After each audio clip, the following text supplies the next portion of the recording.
Jason, want to talk a little bit about this Rona Association, explain how people can get involved if they're not already? Absolutely. Thanks, Jack. And thanks everybody for coming tonight and supporting this whole event. It's really great, and I'm glad to see so many people here.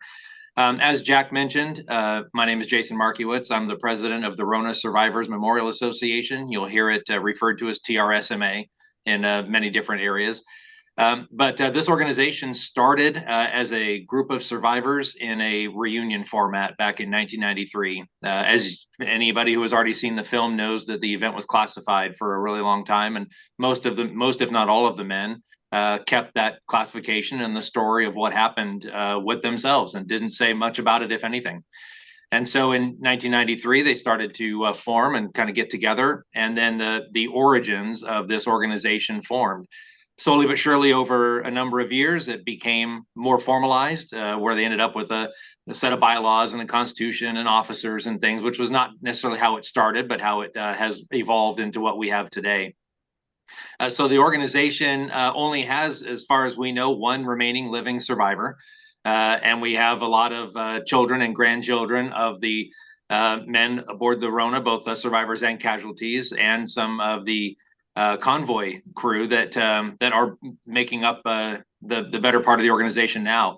So our mission has gone more into a reunion for everyone else who still carries along the stories of their relatives and their ancestors as part of that, a part of the HMT Rohna family, but then also to work very hand in hand with as many different companies, agencies, and in this case, production companies as we can, to try to make sure that the story continues to grow, and that families who still don't know what happened to their loved ones get answers.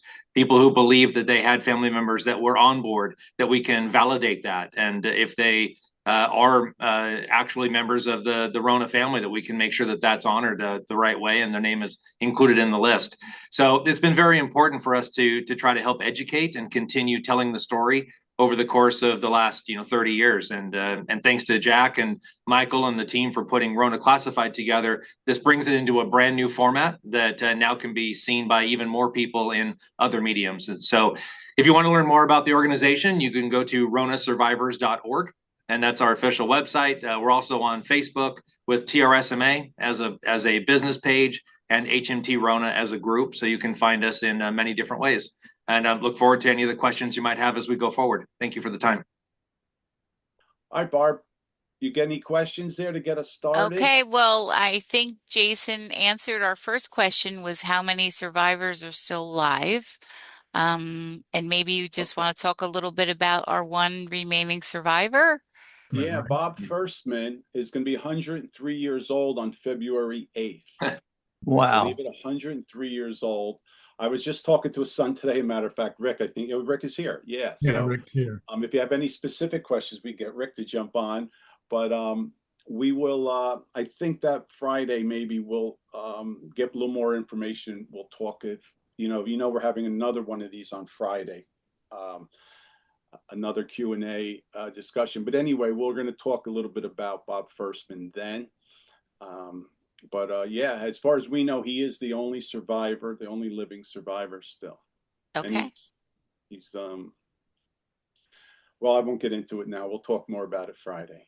So, Michael and Jack, let's get started with you and just tell us a little bit about how the film came about and why it's taken so long to make the film. Mm-hmm. So how the film got started. Well, Barbara, who is my wife, I didn't even really introduce her today, but my wife, Barbara, we live in a house that her family owned for over 100 years. I'm going to give you the real quick version of this. I was up in the attic. I found letters that a soldier wrote to his mother who was in training, and he trained for a full year before he went to Iran. So I found these letters. And there's 23 of them. I read them all, and I was so moved by it. I wanted to do I did a Google search to see if I could find out who he was and where what happened to him. And Michael's book that I talked about earlier, Memories of the Rona Memories, well, he put all the casualties' names in the back, which is why this whole thing happened, because he did that. Well, his book comes up. So a long story short, I get in touch with Michael, or actually, I didn't get in touch with Michael until we met at the reunion because he didn't answer my emails. He doesn't answer anybody's emails. Anyway, Guilty. so I get to the reunion and I met him. I met Michael there, and one thing led to another, and that was in Memphis in 2018. So we were on a mission, my wife Barb and I, to find out who Joe Paszynski was. Now, Joe Paszynski's in the film. That name may sound familiar to you. So, Michael, why don't you talk a little bit about what really made you think about how important it would be to film these survivors while they were still alive to tell the story? What was going through your mind? Yeah, I didn't know anything about it back in 2001. And my stepfather, who was a Navy man aboard the Pioneer that rescued 600 men, gave me a book written by Carlton Jackson. And it's really the only book that's scholarly. He was a historian taught out of Western Kentucky University. And I read the book and I found it interesting. And then my stepfather told me there was a reunion coming up in Tucson. And that's key because the only reason I said yes was because it was in Tucson. At the time, it was like, oh, I love Tucson. I'll go with you. But when I went, my background is photography and video, and I had a video camera with me and a camera, thinking I was going to do desert photos. And I started to meet the men, and I just couldn't help myself. I started to interview them in the hotel rooms or anywhere I could for years. And in my head, someday there'd be a documentary. But in the meantime, I needed to get all these interviews because these men were passing on as we went. And so that's where the books came from, actually. The books tell each man's story as he told it to me in full, which a documentary would never do. And so once I got those stories down in book form, then I felt comfortable heading toward a documentary. And I went years trying to do it on my own. And I'll tell you what, it's not a one-man job. And when Jack contacted me at the Memphis reunion, well, we met at the Memphis reunion, I was leery. I was very protective of all these interviews. I didn't want them to be misused or anything. And I didn't know Jack. Jack didn't know Jack. But anyway, in many ways, that's right. But once I did meet him and we corresponded for a while, it seemed like the right thing to do. And so we worked beautifully together. He's very good at what he does. And I never could have done what he's done with the interviews and the full thing. So that's where we are. That's I'm just so glad we met. And Michael, the film could not have been made without your interviews. So it was definitely a good partnership. So Well, go ahead. go ahead, Barbie. I didn't mean to. Go ahead. No, I was just gonna go ahead, finish. I wanted to just say to Michael, I never told you this. Our film needs to have a lawyer. So we have a lawyer. We use her as little as possible because she's very expensive, but we need her. She told me in the beginning, she says, "Oh, whoever Mike Walsh is, you got to get this contract soon before you guys hate each other." I never told you that, and I bring that up because we never had a problem. We've always worked together very well, and I guess that's because Michael has a lot of patience for me, and I got a little patience for Michael. So we did good together. We became good friends. Okay, let's move on. Barb, what's next? All right, so let's move on to Marty. So Marty, tell us a little bit about your expertise. You have been an invaluable resource to the film. You have become a friend over the years. We really sincerely appreciate everything that you've done. So why don't you tell us a little bit about your background and how you came to be involved with the film? Just so if you don't know, Marty is in the film. He's one of our experts. And let me just add something to it. When I started this film, one of the first emails I ever got was from Marty, and because we started promoting it a little bit on Facebook, and he sent me an email telling me all of the things that I said that were wrong. He corrected me, but I'm so thankful, because not only did he, just little things, he said, say it this way instead of that way, and this is not really true, this really happened. So he started keeping, and through the entire 8 years, he's been keeping this film completely accurate and has been guiding me through. I call him all the time and email him with questions and situations that I'm not sure of, and as Barb said, has been a great help to the film. So Marty, tell us. Yeah, I'm a bit of an outlier in that I don't have a personal family connection with this tragedy, but I'm a maritime and naval historian in my spare time and have written a bunch of books on these issues. And one of them is this one. And the title indicates that there were actually two battles underway at the same time. There was the one we talk about here, ships being attacked by airplanes. But there was an equal battle going on with the scientists on both sides, developing the technologies and then trying to defeat the technologies. And that's how I came across Rona, because it's, the most significant incident in the history of these weapons that the Germans were developing, and that we ultimately managed to defeat with electronic countermeasures, just not in time for Rona. And since then, I've tried to keep this alive and elevate its relevance within the professional naval historian community. I always ask naval historians a question about, the greatest loss of life on an American ship at sea at wartime, and they always get it wrong. And very few of them have ever heard of Rona. So I'm trying to keep it alive.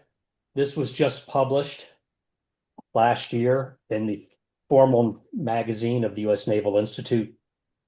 And, with Jack's efforts, his work is referenced in the article. I really think it's important not just to make the memories true for the survivors and their families of the victims and survivors, but also within the Navy itself and within the historian community within the Navy. And so Jack's right. I try to keep him honest, and I am incredibly attentive to detail. And at times he puts up with me, but I think that's the value I can bring. Very much appreciated. Yeah, you've been invaluable, Marty. We really appreciate it. So questions coming in, well, we'll go back to some questions. Before we do that, let's move on to Jason. And let's talk a little bit about the 853rd, where his grandfather was part of, and the different units that were within the Rona. So maybe people can know whether their relative was part of one of those units. And, sadly, the 853rd had the most destruction out of any of the units. So it might be good to start with something like that. Yeah, no, thank you. Yeah, as Barb said, my grandpa, Louis Markiewicz, was a sergeant in the 853rd Engineer Aviation Battalion, and it was the largest unit on board the ship. There were other units there as well. There was the 44th Portable Surgical Hospital, the 31st Heavy Signal Construction Battalion, the 322nd Air Control Squadron. So you had 4 main battalions, and then a variety of other replacement units and other infantry units and things that were aboard the ship. The 853rd had 793 people on board, and in this one attack lost up to 64% of the battalion. So it was a significant hit to those men, about 500 casualties out of the 793. In fact, the first day after the rescue and roll call was being made there in Bizerti, 129 of the battalion members answered roll call. So that was a big indication that this was not going to be a lot of survivors coming out of the 853rd after the Rona was hit. I did have a chance to speak in New Jersey at the 80th anniversary. And just so that you guys have an idea of the overall impact that the strike had on all the units that were aboard the Rona, I have in front of me here the casualty list by percentage by the unit. So I'll just take a brief moment and kind of talk through that. The 853rd Engineer Aviation Battalion lost 509 out of 793 for 64%. I am on mute, I think. The 322nd Fighter Control Squadron lost 164 out of 293. I'm trying to turn it off. Loss. The 31st Signal Construction Battalion lost 151 out of 592 for a 26% loss. And the 44th Portable Surgical Hospital lost 17 of 37 for a 46% loss. There were 5 infantry and Army Air Force filler units that were on board the ship. They lost 174 total people. 3 of the 7 Red Cross personnel also were killed during the attack on the Rohna. 139 of the British and Indian crew also lost their lives that night, for a grand total of 1,157 died that night out of just over 2,000 that were on board. So this was a significant event. So we're talking about the greatest loss of life to enemy action at sea. This was a significant number in a single day. So yeah, thank you for the opportunity to talk about that. Awesome. Thank you, Jason. I'm going to start down at the bottom because, oh wait, Jason, can you go over the numbers again, or at least the 322? Diane Jenkins, my friend, is asking. Yeah. The 322nd Fighter Control Squadron lost 164 out of 293. So 56% battalion loss or squadron loss. Wow. Okay, so I'm just going to start at the end and sort of move backwards. So why was it significant that the German bomber came back after the rest of the planes were returning to Germany to come use the rocket-enhanced missile? Maybe I'll ask Marty that question.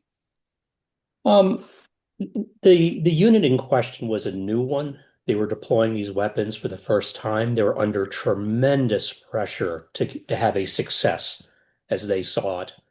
And the previous mission had failed miserably, and this mission was not succeeding. And Hans Doctorman, who was one of the leaders of the unit, I think felt incredibly determined to come back with a victory for the Luftwaffe.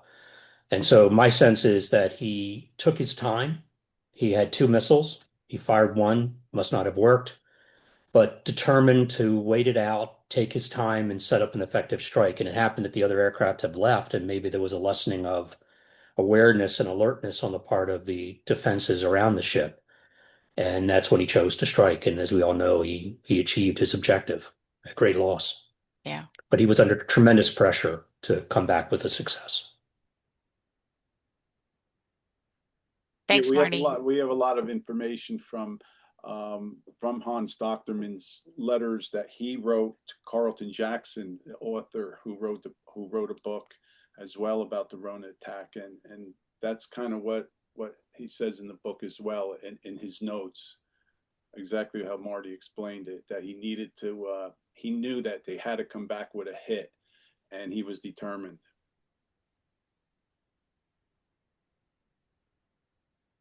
Okay, so next question, is the movie I saw in Cabot in Beverly, Massachusetts a longer version of what I downloaded and watched the other day?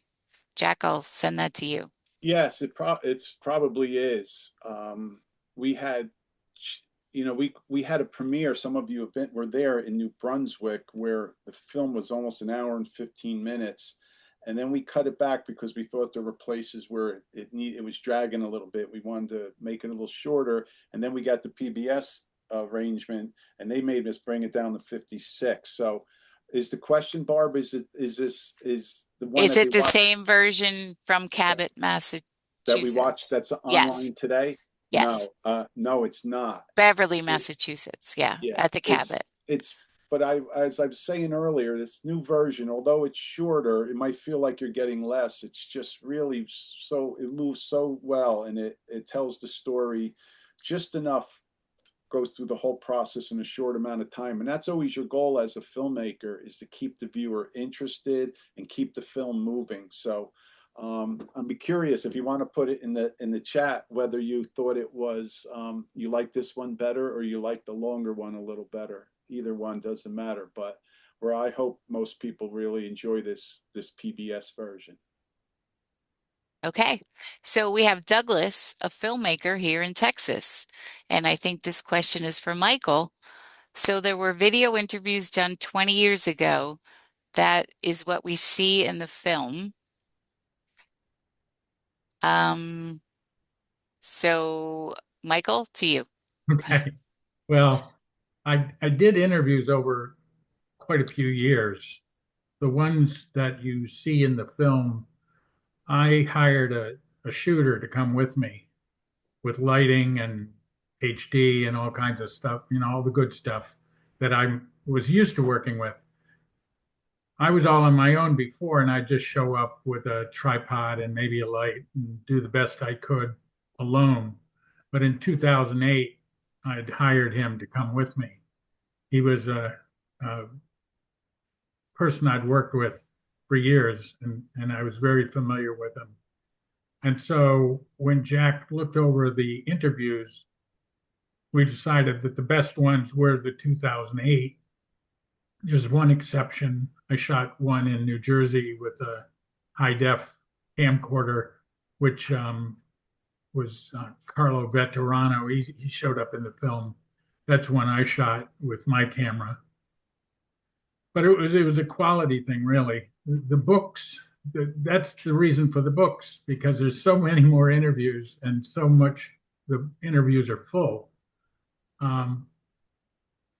So I knew when it came time to do a documentary that you'd only hear a few sentences from each man on each subject.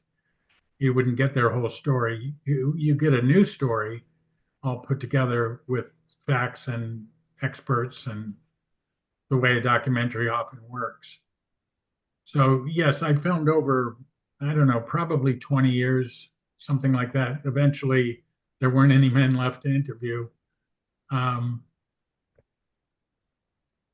But that's the story behind the interviews. Okay. And so, Michael, oh, go ahead, hon. I just wanted to add that we're hoping if we can get everything to this point that we have enough energy and enough money. One of the last things we want to do is put another DVD out. The DVD that you received, if anybody has the original, was just a special edition for our supporters.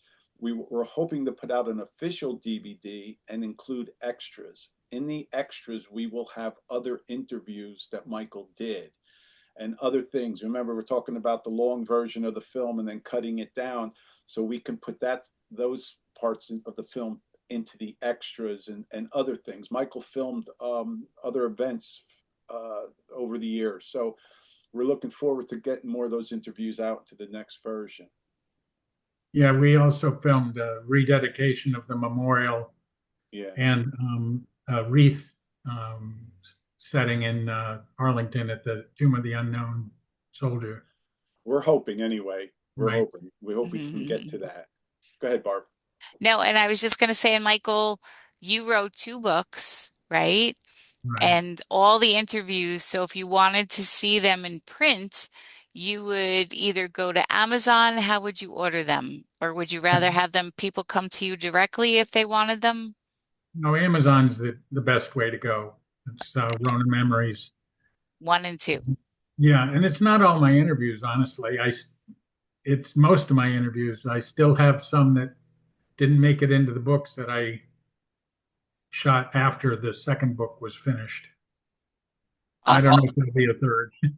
I'll also add that I know my grandfather only attended the 2001 reunion in Tucson and did not get a chance to be interviewed by Michael, but his information is present in, I think, Rohna Memories 2, because the Antelope Valley Press did a pretty nice article on him around 2003, I think it was. But in any case, because he had survived both the Rona and Pearl Harbor. And so they had done a nice write-up, and that's included in there. So he has, tried to cover a lot of bases with a lot of people, even those that couldn't be directly interviewed. So it's much appreciated. That's true. I kind of forgot that some of the people I wasn't able to interview, but family members or friends or whatever would sometimes submit to me their story that either they had written or they had put together. So the ones I put those in the books too. A labor of love for sure, Michael. I miss those guys. I know. Okay, so next question. Are there any plans to have a memorial erected in the US? I think, Jason, you answered that in the chat, but maybe you just want to say that online. so Sure. everyone knows the answer? Yeah, that was a great question. And as we're looking at ways to, memorialize the men in general and not necessarily through just film, but have something erected at a national cemetery, we do. And it was dedicated at Fort Mitchell National Cemetery in Seal, Alabama. And like Michael was just talking about, we did a rededication a couple of years ago, and have since, had, the markers cleaned and had wreaths laid, for wreaths across America. And it's really nice what they have done. There's a small area where there's kind of a half moon, around that has multiple markers on it for various units, and we're in that grouping, and it's very nice and it's very well taken care of, and I think it's a good honorarium to the men of the Rona. Awesome. Thank you. Thank you, Jason. So next question, why did the Germans not widely publicize their success? Wouldn't that have raised knowledge in the US? Maybe Jack, you want to take that one? You're on mute, hon.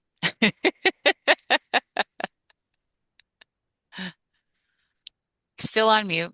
I know how to do this by now. Okay. Marty, would you want to touch on that one? Because that's a good question that I'm not even sure of. It's a really interesting question. I don't know specifically what efforts, if any, they made to publicize it. I do know that there was an absolute crackdown on any discussion of it in the media in the US. Journalists were told quite explicitly to ignore these things. They even started calling them torpedoes rather than glider bombs, to mislead people. When the first knowledge that a ship like Rona had been sunk, it tried to mislead people into thinking it was a submarine that had done it. The Germans also, though, I think were saving this for the invasion of Europe. Their plan was to use these weapons en masse to just crush any invasion force. And so I think they were operating at a fairly low level and were saving the real surprise for whenever Europe was going to be invaded.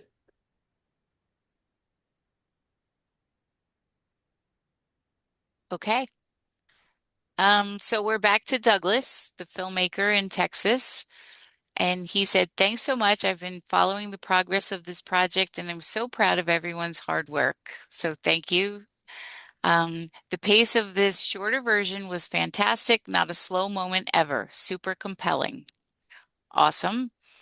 So now next question, and maybe Jackie want to talk a little bit about this. How will you distribute the film?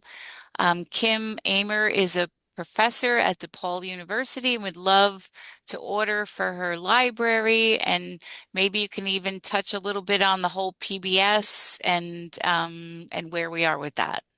Yeah, sure. The distribution plans are going to go something like this. We raised the money and we're getting there.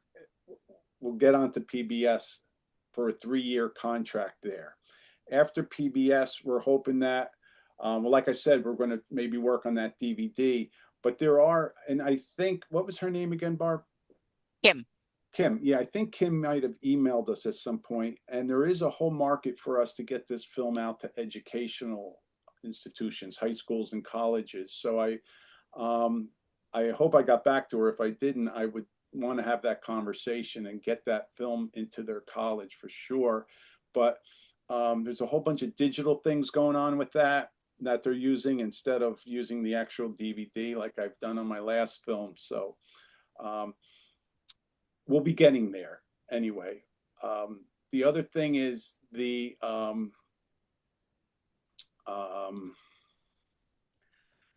video on demand. That would be using getting the film out to Amazon and Apple TV and different streamers. So that'll be next on the list. That'll be the final thing we'll do, along with the DVD, the final release of the DVD. So it's PBS, it's getting the video on demand, the educational aspect to it, and hopefully another DVD. Great. Thank you. So next question, is there a detailed history of the secrecy? I'm not sure who that would be directed to. Detailed history of the secrecy. Well, that was in the, you hear me? This is Wood. Yeah, go ahead, Wood. it was in the film, wasn't it, Marty, that talked about that? I can comment a little bit on that. So um, the announcement that there was a loss of a U.S. ship at sea in the Atlantic theater, European theater, came out without naming any specifics. I think it was around February of 44. That's it. And then once the war in Europe was over in 45, in April or so, they announced a complete list of all troop ships that had been hit and with casualties, and Rona's on that list. But it's like, just another walk down to the grocery store. Here's Rona, over 1,000 killed. Let's move on. It was announced with a minimal amount of detail, and then it gets buried. And the details have always been classified secret until a few decades ago. The fact that most of, in my opinion, of the casualties were avoidable once the ship had been hit. But what strikes me is how the official documentation from the Royal Navy, the U.S. Navy, the U.S. Army intentionally go out of their way to avoid mentioning Rona. They go into great detail, the convoy ahead of it, the convoy after it. This convoy, the Royal Navy's explanation is, yeah, we shot down a lot of German aircraft, and they just had one small success hitting a ship. That's how they put it. So there's secrecy. Then I think there's also a bureaucratic tendency just to want it to go away. And we see a lot of evidence that over the years. And I think it's the efforts of Michael and Jack that have sort of counterbalanced that and lifted its elevation again. And that secrecy hadn't really came into the personal secrecy of not letting the families know what happened. So even that small announcement didn't matter because a casualty family would not associate that with their loved ones that they lost. So I think it's also important to know that anyone who had ancestors that were in World War II has probably seen a letter or two with censor markings on the envelope.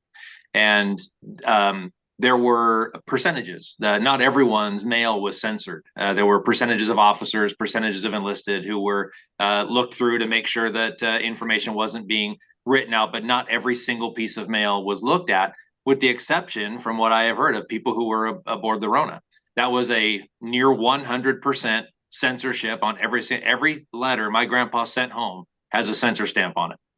And so they were all very clear about don't write about it, don't talk about it, don't send notes home, don't try to talk around it to the point of getting information home.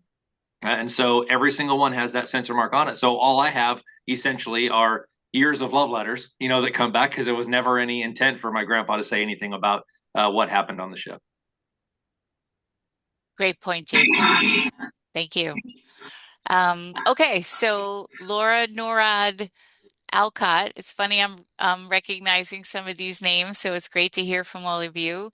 So what she says is the way my dad described, the U.S. kept it confidential so the Germans wouldn't have known how successful their remote-controlled bomb was. From tonight's comments, it sounds as though the Germans knew it was a valid hit. Have the Germans involved been interviewed? It'd be really interesting to hear their perspective and if they were highly recognized by the German military. I visited Germany last year, and we would have appreciated to meet with the German families and hear their version. So I'm not sure, Jack, who to direct that to. I always like giving things like that to Marty. I can start. Yes. Doctorman and his crew knew very well that the ship had been hit and was going to sink.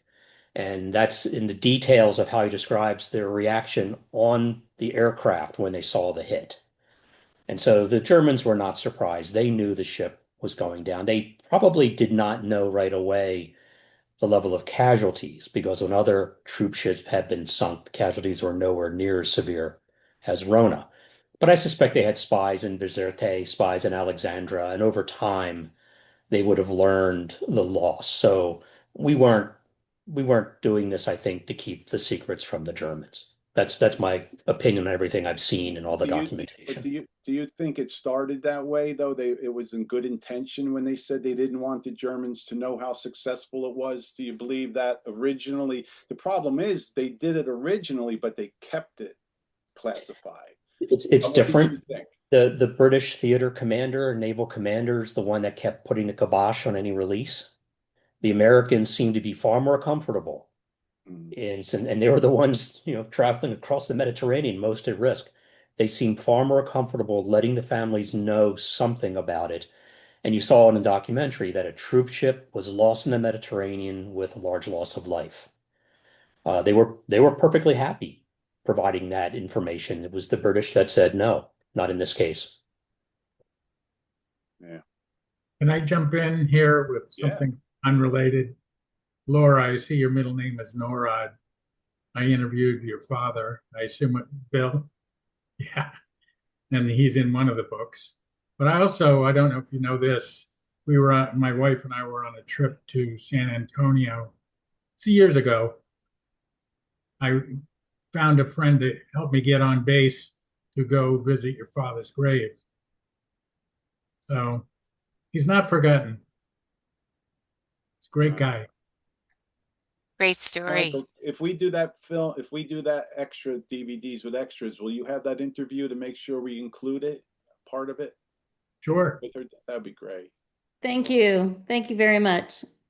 And I have 4 siblings as well. And every Thanksgiving, we always revisit all of this. And this last Thanksgiving, we all watched a friend had videoed my dad about the Rona, and it's a family tradition to always recognize and honor. So thank y'all very much for your work. Yeah, you're welcome. Yeah, thank you, Laura. So she had one more question, actually. Is it known how many other ships were bombed by the type of glider bomb used for the Rona? You mean before the Rona attack? Has it been used before, Or after. Laura? Is that what? Or after, I would guess. Yeah. Well, go ahead, Marty. That's yours again. Yeah, that's the book. That's why we have Marty. I've got a complete database of all the ships that I'm going to put a page up, which you will not be able to read. But whoops, can't see if it. There it is. There's a table. There's a table in here. Yeah. How can I do this? You got the wrong page. Just flip. No. Anyway, there's a table in here. It's not black and white because there are cases where it's probable, and there are cases where it's suspected. But the list I have of confirmed is 31, probable 9, and possible 8. Are they all HS-293s or different gliders? No, there are some that were the other, a far smaller number that were the glide bomb, the one that dropped straight. It had no propulsion. But I'd say at least 80% of those were the HS-293. And the first was in August of 1943. And the strange thing about it is the ship that was hit was a British frigate called Egret. It had a special radio interception crew on board. They knew of the missile. They knew it was probably going to be used in this attack. They chose not to defend their own ships. They chose to try to intercept the communication signals. And they may have, except the ship with that equipment got sunk. And there were 3 survivors. So, intelligence had picked it up a year before that the Germans were developing it. The first clue came in 1939. So this was not a surprise when ships started getting smacked left and right from August to about April 1944. Marty, would it be accurate to say also, because you're talking 31, 9, and 8, so we're say 50-ish, attacks. But in each of those where there was a ship that was sunk, there were dozens, if not more, of these HS-293s that were launched at these ships or convoys, or were they more closely with maybe a handful of missiles that were used? We hear reports sometimes that say that at Anzio, for an example, that over 200 of these things were used with very, very minimal effectiveness because of jamming and the bang bang kind of guidance that these things had with the radio controls that made it difficult to steer. So if you could expand on that a little bit. I have in my book to do it, I have a database of every missile launched based on all the data from ships and aircraft. And the Germans, being the efficient people they were at the time, did an analysis in April 1944 of the effectiveness of the missile, which was incredibly exaggerating its effectiveness, but they didn't know. But there were many more mass attacks at Anzio, but they were starting to fail because we deployed the first round of effective jammers. Not all the ships, by the way, the 50 were sunk. The largest loss of life by far from the HS-293 is Rona. I think the next highest is probably about 150. I think one of the interesting things about that is that there were two U.S. destroyers in the convoy with the Rona searching for those frequencies. So Yeah, we were able eventually to jam them, and many ships were saved because of it. The two ships that were with the convoy with Rona, destroyer escorts, had been specially equipped with radio jamming gear. The only problem is it didn't work because they had the wrong frequency. The British had done some intelligence analysis and they turned out to be wrong. They took a guess, but they also had a magnetic recording device, brand new design. This is 1943. And as soon as the attack happened, those two ships left the convoy, sped at high speed back west, and a guy got on an airplane, was flown right to Washington. Bill Leonard, he then ran CBS News later in life. And he took it right to the lab, and that's when they were able to develop the first effective jammer. So the only good thing, perhaps, that emerged out of that attack is we finally knew how to jam the weapons. And from that day forward, the effectiveness of it went way down. And by the time we got to D-Day, they were basically ineffective. And maybe tens of thousands of lives were saved from the invasion forces because the weapons just fell into the city. We had very sophisticated jammers by that point. And on our Facebook page, it's not too far back, Marty wrote an article that told that whole story about the effect that the Rona had, what they learned that day, and how it saved so many lives in D-Day that you'd never hear about. But that full story is on our Facebook page if you want to read it. It's very good. Any more, Barb? Okay, I'm looking. I have a thought or Go ahead. a couple questions. I'm Wood Newton. I'm a songwriter in Nashville, and my uncle Ralph Tucker was on the Rona, and he didn't survive. And I've talked to Jack quite a bit about it. And so my mother was one of two girls, and she had 7 brothers, and he was they all grew into manhood and had families and everything.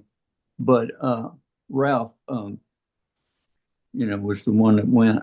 He was, and I met. I was at the Memphis reunion where I met Jack, and before that, I had my uncle, the last surviving, the 7th son, went to that reunion down in Georgia, I believe it was. I'm not sure what town it was, but I'm sorry I didn't get to go for that, but that inspired me. And then in the meantime, I was working on a 3 CD of songs about the history of America, and by professional songwriters here in Nashville. And when I brought up the Rona, it went over really great as something they'd love to hear the story of, So I did. And by the way, I read a book by that one of the survivors was from Birmingham, I believe. Was it Fivet? Yeah, was John that? Fivet. Yeah. Did he have a book about it, or did I maybe even talked to him on the phone? But I saw some writing about his, he described it, He didn't write a book, but he wrote an article for American History magazine. Okay, that's it. Yeah. And I used some of that as source for my song. One of the things I was listening to, I hadn't thought about it in a long time, but I said they tried to free the lifeboats by cutting through the ropes. And then when I saw the documentary, it was about the chains that were all rusted together. But were there ropes involved too? Maybe the ropes would have. There probably were. Been Wouldn't what? you say, Jason? What allowed them to lower it, So I just wanted to make sure my song was accurate. I said originally in the work tape that you're using there, I said, what happened off the coast of Africa, Thanksgiving 43? Was it on Thanksgiving Day that they got hit? Day after. It was the next day. Yeah. Okay. Boy, that's okay. You're Close a enough. songwriter. Yeah. I got to get it right. You could have a little fun and A little Okay. artistic, Yeah. yeah. I'll tell you what, just having Thanksgiving as part of it, I think is more meaningful than having the right day. Well, Yeah, and you know something, Yeah. I've heard that song 1,000 times, literally. I've never picked up on that. So Yeah. yeah. don't lose any sleep over that one. Is for people that don't know, Wood Newton wrote the song and performed the song that's at the end of the film for the credits. What's the name of it? Something about the Rona. It's called The Secret of the Rona. The Secret of the Secret Rona. of the Yeah. Rona. Yeah. And Wood's going to come back on Friday, and we're going to have another Q&A with him, Glenn Close, and the Deputy Speaker Ramos from New York State. And the three of them will be here. And I hope all of you come back on Friday at 4 o'clock. Yeah, it's 4 Eastern o'clock. time. Eastern time, yeah. Yeah. Glenn is filming in London, and she was real generous to, it's going to be her 9 o'clock after working all day, but she's excited about it, looking forward to it. And so's Wood. I know we were talking today. Yeah.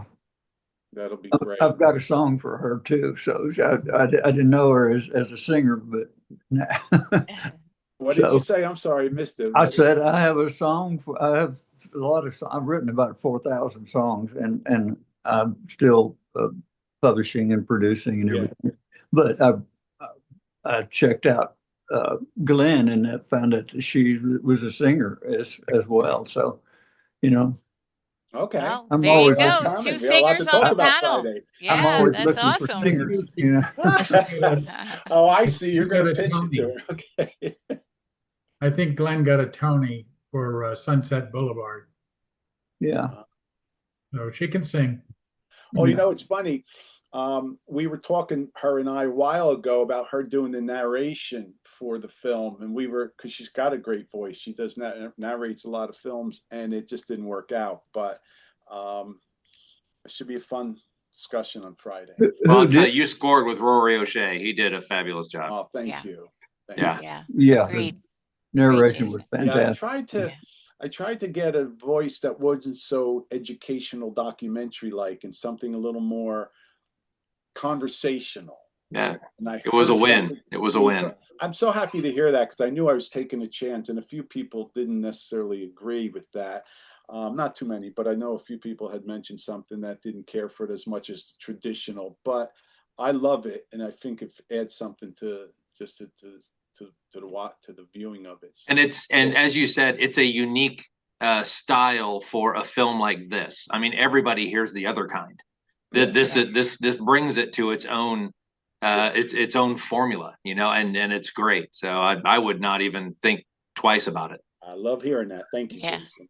Yeah. One other thing that I feel like I learned about the deal is they were guiding it with a joystick. They would have seen it hit, wouldn't it? The bombardier they would have seen it actually hit. They did. They did. Yeah, Yes. yeah. So Yeah, and they celebrated on the way home.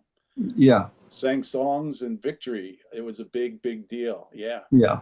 You got to remember, you know, Marty, we're just talking earlier about why, or somebody asked about why did this one plane come back? But, you know, there could be something, I'll see what Marty says about everything had to line up perfectly, because there were 21 planes that had missiles that had two, one under each wing. And not one of them hit a single ship. And so you got to figure, by the time, what was going wrong and why didn't any of them work? I don't understand who well, but when he came back and he's alone now, he had to line his plane up perfectly with the ship, like parallel to a certain way, where even Doctorman couldn't see the Rona, but the bombardier could, and they had to communicate. So wouldn't you say, Marty, it was quite difficult? And maybe the fact that he came back alone under less pressure of other planes around added to his ability to do it correctly and make the hit. Yeah, I can imagine that when a bunch are attacking at once, there's a lot of chatter on the radio and confusion, or you don't hit the other planes. You got to make sure you're not all shooting at the same target. And he had more of a chance to set it up carefully and deliberately. Also, he'd had the practice of doing the first missile. I'm not sure how many of the 21 aircraft were actually in position to shoot. I keep track of every attack, how many got, there's quite a few were shot down on the way. There were fighters over the fleet for some of it, but he probably hung around until the fighters had left.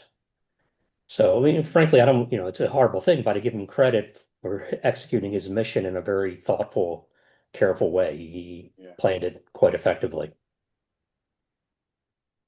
Hi, Okay. can I talk for a second? This is Joan Tenike. My husband's Paul. I'm using my husband Paul's computer, but my dad was Charles Bauer with the 31st Signal Corps, and he's a survivor, or he was a survivor. He was picked up by the Pioneer, and he said that the Germans were shooting them at them as the Pioneer was trying to pick them up. The Germans were shooting at them in the water. And my dad was the only one of his platoon that survived. Wow. Really? Yeah. There's been Dad was below deck. He was playing craps, and he ran out of money, and he decided to go on board. He wanted to go have a cigarette before he went to take a shower, and he got on deck just in time. That's where losing made him a winner. Yeah, Yeah, definitely. for sure. And having a cigarette saved his life also. Yeah. Oh, And I feel like I grew up with the Rona. I knew about it all my life. you did? Because it was always the 26th, right around Thanksgiving. Dad relived it every year. Was that after they declassified it? No, as a matter of fact, there was a journalist from the Star Ledger. I don't know if you can see this, but there was a journalist from the Star Ledger who used to put articles about different veterans from different, just different articles about veterans. And my husband and I checked into it, and he went down and he interviewed my father on, this was published November 24th, 1993. And he wrote an article about my father and the Rona.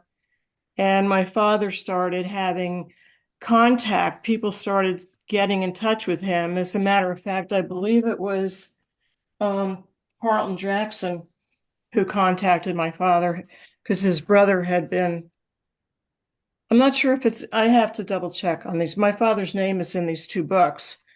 And he I lost the train of thought there.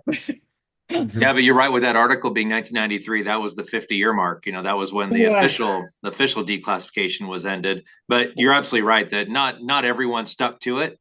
Nobody was hunting down the ones that didn't. That was most of them didn't say stuff. But if you look back, there was a CBI newsletter for all the people who served in China, Burma, India theater. They had a real long article in the mid 60s. For the 853rd that covered the entire battalion history, covered the Rona, covered the events after the Rona, and all these things. And so it wasn't a, let's go find anybody saying anything and go after them. It was more of a, let's keep it probably for the wartime. And then because it was classified for so long afterward, it just that's just the way it went, and they didn't go back and do a formal letter to everybody that said, okay, now everyone can go talk about it, and so I think most men just didn't. He talked about it just at the house. Yeah, right. And a number after other people saw this article in the newspaper, they started contacting him. I have quite a bit of correspondence that my father had with John Favette and a number of different people who said, I didn't know how my uncle passed or how this one passed or that one passed. And my father had quite a conversation for a number of years until he passed. Yeah, Carlton Jackson has passed away, but there's an archive of all his materials from the book at Western Kentucky University. And I went there years ago. Carlton was still alive then. But I've been back online and they've scanned a lot of the letters that he received and I mean, the stuff from Doctorman and all these other survivors that wrote to him. Your father's letters might very well be in that archive, and you might very well be able to get it online. Possibly. Or the other author was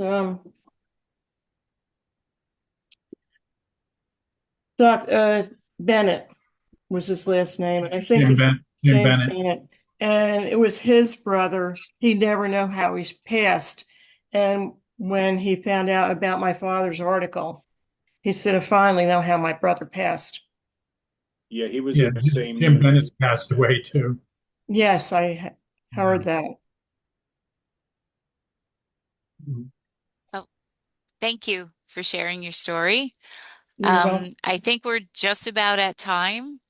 So I would I wanted to say one other thing. sure, Wood, go ahead. The other ships in the convoy, they were all headed for the Suez Canal to go to fight against the Japanese in Burma. For one thing, I read a really great story by a guy that he was from Missouri and he was a mule skinner, and they're known for their mules. It's good, and he actually saw that the bomb hit to go through the ship, and then he gets over to Burma, and then they do that march instead of over the famous thing that happened in Burma. Burma Road.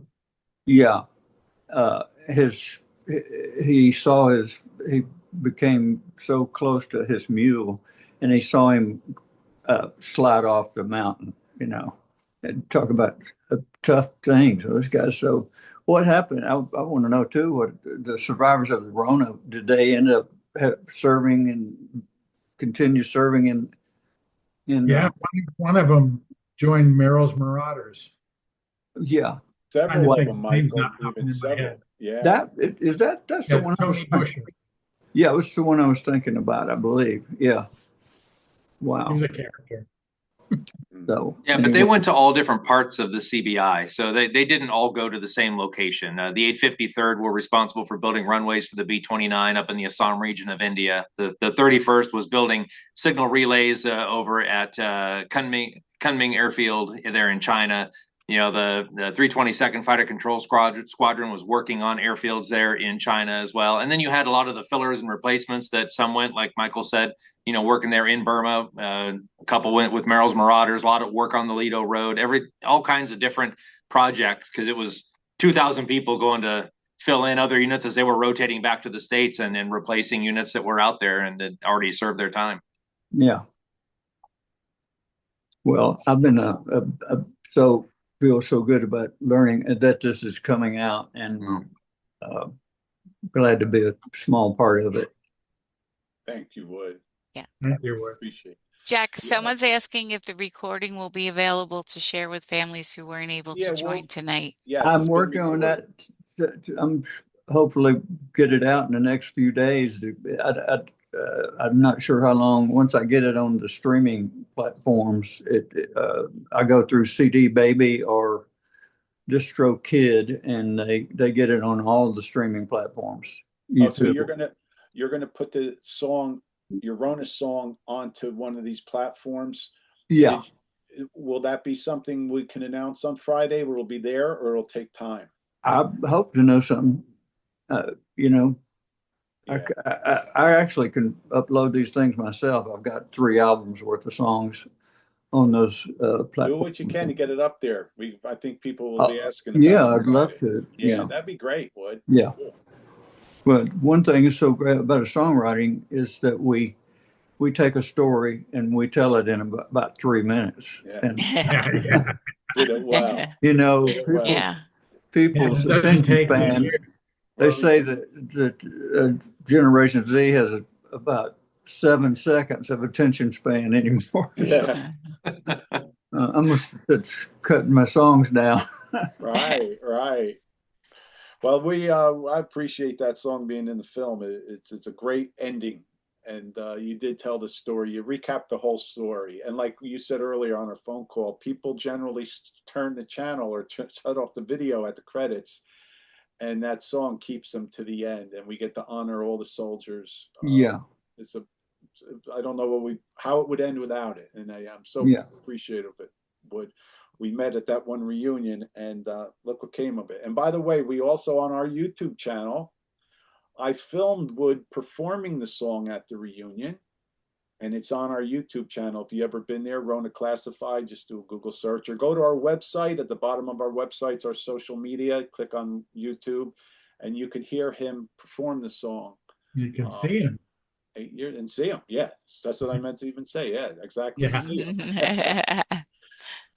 All right. Well, Are you going to put a copy of this panel discussion out there on YouTube? Yes, we will. We will. Awesome. Absolutely. okay. Okay, All right. so everyone, just a recap. Don't forget, Friday is another Q&A session with some families of casualties at 4 p.m. Wood will join us again and tell us his story, and we have Assemblyman Ramos and the actress Glenn Close. So we're really excited about that. So I hope you can all join in again. Okay, and let me get it straight. Is it 4 o'clock? I'm in Central Yes. Time, so Yes, I only know 4 p.m. Eastern Time. Yeah, I New York think it's time. 3 So you're going to p.m. be for you. Nashville's going to will be an hour earlier. You'll be 3 o'clock, I believe. Okay, good. I'm glad to get that. Okay. And I'll send you an email. I'll send everyone an email. We'll confirm times. We'll get on a little early, and we'll Okay, great. And thank you to our panel for, taking their time. Everybody's a volunteer in this, so we sincerely appreciate Marty and Jason. You guys are like family to us now. You've been invaluable. Michael, I can't even say enough about you and Danette and all the help that you've given us. And, last but not least, Jack Ballo. Can I also mention Ann Good, who's on right now? Yes, as well? yes, and Ann Good. And Ann Good, we love her with the British aspect of the story. We would not be able to have any of that let without me her. just say, I know we're going to wrap up, but Ann and I are working on a program for the British. There's this whole side of this story that the documentary touches on very little, and that's the British part. Ann's been our researcher for all the British parts of the film, and we're going to do a Q&A discussion like this with Ann and other British people who have some insight to what happened on their side of the story. So we're going to announce that. It'll probably be the end of March, but that'll be coming up. So just want to say that. And don't forget, we'll see you all on Friday. Yeah, be here. We need you. Be here, be square. Thank you all. Take care. Goodbye. Bye-bye. Thanks for joining.